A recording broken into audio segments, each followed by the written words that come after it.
Hey guys, welcome back to my channel. आज हम लोग हिस्ट्री के chapter 1 the rise of nationalism in Europe से मोस्ट इम्पॉर्टेंट क्वेश्चंस देखने वाले हैं। इसका चांसेस है 100% आपके पेपर में किसी ना किसी सेट में, जितने भी क्वेश्चन मैं बता रही हूँ, किसी ना किसी सेट में एक ना एक क्वेश्चन तो मिलेगा। 1 2 3 इस चैप्टर से 4 क्वेश्चन मैक्सिमम आपको मिल सकते हैं हर सेट में, मेरे बताए हुए। So let's start with the video. So पहला क्वेश्चन मोस्ट इम्पॉर्टेंट है, differentiate between modern nation and nation state. I mean modern state and nation state. So ये यहाँ पे डेफिनेशन दिया हुआ है। नेशन स्टेट ऐसा स्टेट होता है जहाँ पे मेजॉरिटी और सिटीजन्स तो बस खाली उनके रूलर्स की वजह से ही कॉमन आइडेंटिटी में ना रहता, बल्कि उनका हिस्ट्री और सब सेम होता और सब में एकता का भाव रहता हो। जैसे कि इंडिया को देख लीजिए, वो नेशन स्टेट है क्योंकि इंडिया में सब के सब साथ में रहते हैं। सबको पता है कि अगर कोई दूसरा बंदा है तो फिर पता है कि वो इंडियन है, क्योंकि वो हमारी भाषा बोल रहा है, हमारी तरह रह रहा है, हमारी स्टेट में रह रहा है। सिर्फ खाली रूलर की वजह से सेम नहीं है। और यही मॉडर्न स्टेट में इसका जस्ट अपोजिट, बस खाली पता होता था सबको कि ये हाँ ये हमारा राजा, बस खाली यही कॉमन आइडेंटिटी होती थी दोनों में। बस यही 1 नंबर में डेफिनेशन, 1 या 2 नंबर में डेफिनेशन आएगी आपकी। दूसरा क्वेश्चन केस बेस्ड में आता है, ये वाला case based. Source A, Ernst Renan, what is a nation. तो इसमें आपको केस बेस्ड तो यहाँ तक का दिया रहेगा, पर लेकिन उससे पूछ लेगा what does the mean of the Ernst Renan from the nation। तो इसमें आपको ये लाइन लिखनी होती है, nation is the culmination of a long past of endeavours, sacrifice and devotion. ये वाली लाइन आपको रटनी पड़ेगी, मैंने भी रटी है क्योंकि मेरा भी 10th का एग्ज़ाम है। Now another heading, French revolution and the ideas of nation. So इसमें क्वेश्चन बनता है, what are the steps taken by French revolutionaries to introduce the practice that could create a collective identity amongst the French people।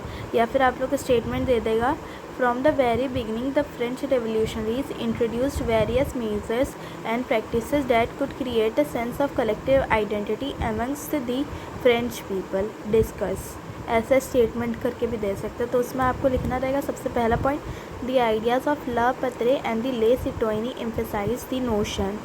Emphasise तक तो नहीं, बस खाली ये पहला पॉइंट लिख देंगे, आपको पहला पॉइंट मान लिया जाएगा। द आइडियाज़ ऑफ ला पत्रे एंड ले सिटोइनी वॉज इंट्रोड्यूस। ला पत्रे से इन लोग का मीनिंग था फादरलैंड, और ले सिटोइनी से सिटीजन। सिटोयन ये पिछले साल पढ़ा भी था क्लास 9th में। पत्रे मीन्स फादरलैंड एंड सिटोयन means citizens. Second point, the emphasise the notion of united community enjoying equal rights under a constitution. मतलब कि एक कॉन्स्टिट्यूशन के अंदर ये लोगों ने एक ऐसा आइडिया दिया था जिससे कि ये हो रहा था कि जितना भी नेशन है वो सब हम लोग एक ही नेशन में रह रहा है, सबका एक ही कॉन्स्टिट्यूशन होनी चाहिए, एक ही मदर बुक होनी चाहिए जो कि गाइड करे सबको।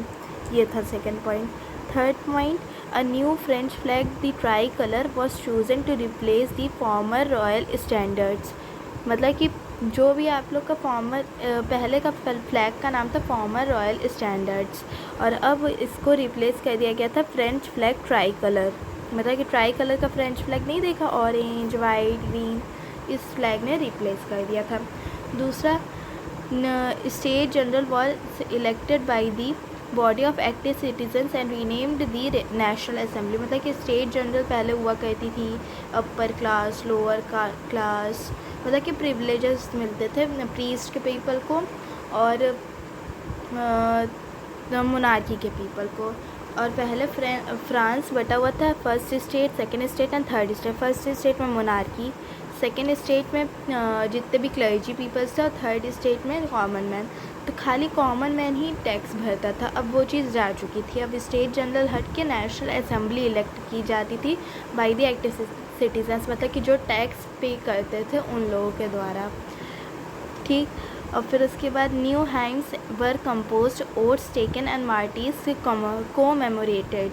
मतलब कि जितने भी पुराने लोग थे जो कि उनके लिए मर गए नेशन की आज़ादी के लिए, भक्ति के मतलब कि देशभक्ति के लिए सॉन्ग निकाले गए। जैसे अपने देश में सॉन्ग है वंदे मातरम, वैसे ही वहाँ पे ला मैसलाइस और वगैरह वगैरह बहुत सारे नेशनल सॉन्ग्स कंपोज किए गए, ओथ्स लिए गए, मतलब कि शपथ ली गई कि हम लोग अब अपने देश का सम्मान करेंगे, ये हुआ। और 6 point, a centralized administrative states was put in a place and it formulated uniform laws for all citizen within its territory. मतलब कि एक सेंट्रलाइज, ये तो पहले भी डिस्कस कर लिया गया कि नेशनल असेंबली में ही अब सब कुछ होगा। बस इतने पॉइंट्स आप लिख देंगे, आपके 5 मार्क्स 3 मार्क्स जितने भी क्वेश्चन मार्क्स का एक क्वेश्चन होगा पूरे नंबर देगा एग्जामिनर आपको। Now let's move to the another question.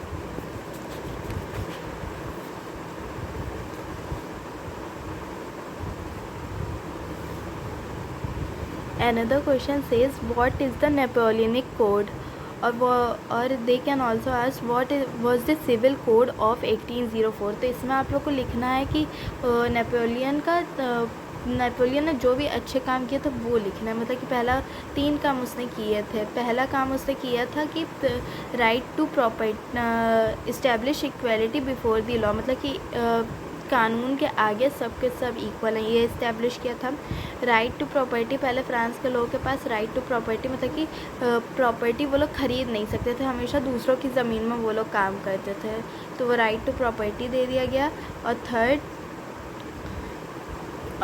दे दिया गया कि अब फ्रेंच पीपल किसी से भी कंट्रोल नहीं हुआ, मतलब कि सब टैक्स पे करेंगे, ये था। और जितने भी प्रिविलेजेस थे बर्थ के बेसिस पे वो हटा दिया था। यही 3 कोड था, बस खाली यही लिखना रहेगा। अब इसमें कभी कभी क्वेश्चन पूछा जाता है, initial enthusiasm in by the Napoleon soon turn into hostility. तो इस क्वेश्चन में आपको लिखना है कि उसके जितने भी प्रोज नहीं बल्कि कॉन्स, जितने भी डिसएडवांटेजेस थे, जितने भी नेपोलियन ने जितने भी बुरे काम किए थे वो सब लिखना है। जैसे कि उसने टैक्सेस बढ़ा दिए थे और काफ़ी से मतलब कि सेंसरशिप ला दी थी, मतलब कि तब किसी भी सिटीज़न कोई भी अपने इंडिविजुअल थॉट नहीं रख सकता था, बस ये सब। फिर उसके बाद आता है नेक्स्ट क्वेश्चन। ये जितनी भी इम्पॉर्टेंट डेट्स हैं पेज नंबर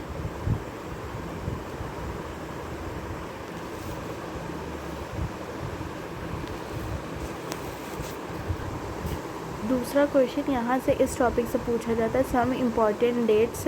इसमें एमसीक्यू टाइप का क्वेश्चन पूछा जाता है। जैसे कि पूछा जाएगा कि what is the time period of unification of Italy, और उसमें 4 ऑप्शन आपको दे देगा, तो फिर आप लोग को ये ऑप्शन सेलेक्ट करना रहेगा। आप लोग को ये इसलिए ये वाली पूरी टेबल लर्न होनी चाहिए। Mark it as hashtag important. Now let's move to the another question.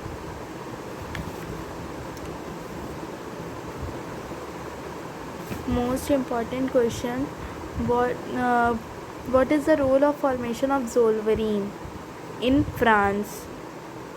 मतलब कि इसमें इस क्वेश्चन में पूछा है कि ज़ोल्वरीन जो फॉर्म हुई थी उसका रोल क्या था। तो ज़ोल्वरीन आप लोग को पता है कि कस्टम यूनियन के द्वारा बनाई गई थी, जिससे कि जितने भी टैक्सेस हैं वो सब हटाए जाएं, क्योंकि फ्रांस में बहुत ही ज़्यादा 30+ करेंसीज़ हुआ करती थी फ्रांस में, जिसकी वजह से, और हर जगह की अलग करेंसी। और वहाँ पे LA एक मेजर चलता था, L करके एक मेजर चलता था क्लॉथ के लिए, क्लॉथ के लिए, वेट के लिए, जो कि हर जगह अलग होता था। जैसे कि मान लो कोई भी तुम लोग वेट लेके, मान लो तुम लोग सोना लेके जा रहे हो, वो तो फिर क्लॉथ लेके जा रहे हो मान लो तुम लोग, तो फिर वो 54.7 सेंटीमीटर क्लॉथ है फ्रैंकफर्ट में। अब वो तुम मेज़ में जाओगे तो वो 55.1 हो जाएगा, मतलब कि अब तुम उसके हिसाब से टैक्स भरो।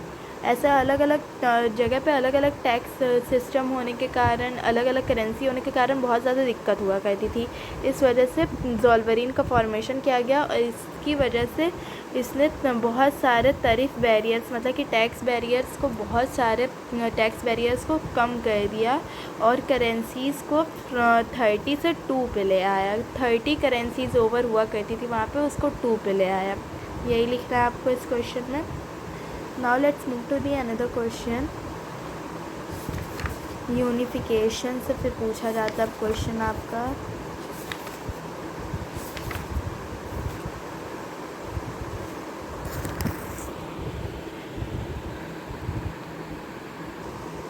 हाँ, तो अब इस क्वेश्चन में आप लोग से पूछा जाता है describe the process of unification of Germany. तो इसमें आप लोग को पहले लिखना पड़ेगा कि पहले कि उन्होंने बहुत ही ज़्यादा जितने भी पीपल थे, किंग था जो कि विलियम वन, उसने बहुत ज़्यादा मतलब कि उसने एक तरीके से कहा जाए तो रियलाइज़ ही नहीं किया कि यूनिफिकेशन का बहुत बड़ा रोल हो सकता है, इकोनॉमिकली नहीं बल्कि पब्लिकली और बहुत चीज़ों में बेनिफिट कर सकते हैं। ये चीज़ उसको पहले समझ नहीं आई बस, पर लेकिन बाद में जब उसको समझ में आया तो वो ऑटो वन बिस्मार्क के हेल्प से उसने यूनिफिकेशन को सक्सेस किया, अपना यूनिफिकेशन ऑफ जर्मनी को। मतलब कि पहले अब एनसीईआरटी की लाइन से पढ़ लेते हैं।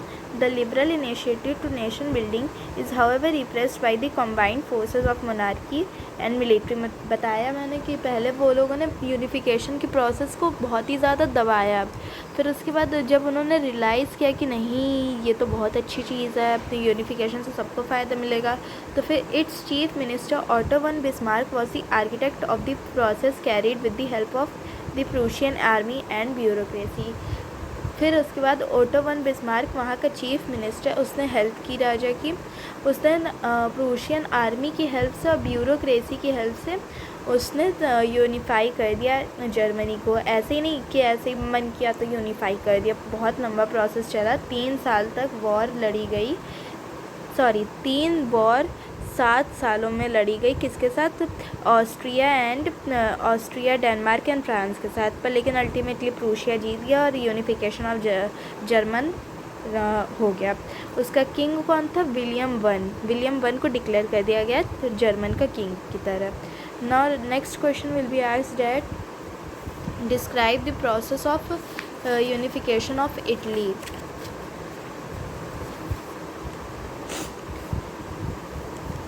इटली में देखो इतना क्या था, बहुत ही ज़्यादा अलग अलग कॉन्टिनेंट्स में बटा हुआ था इटली, अलग ही अलग एकदम, जैसे साइड साउथ का part.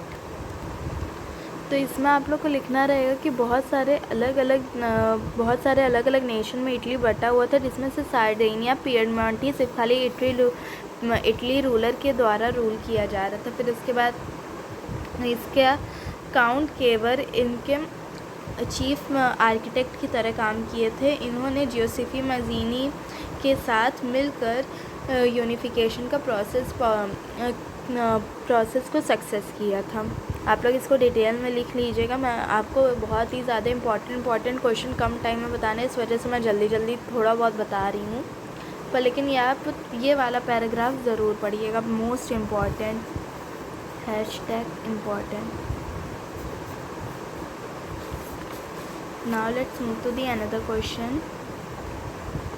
From this topic you won't be asked any question. One most important question left. Why did the Treaty of Constantinople was signed?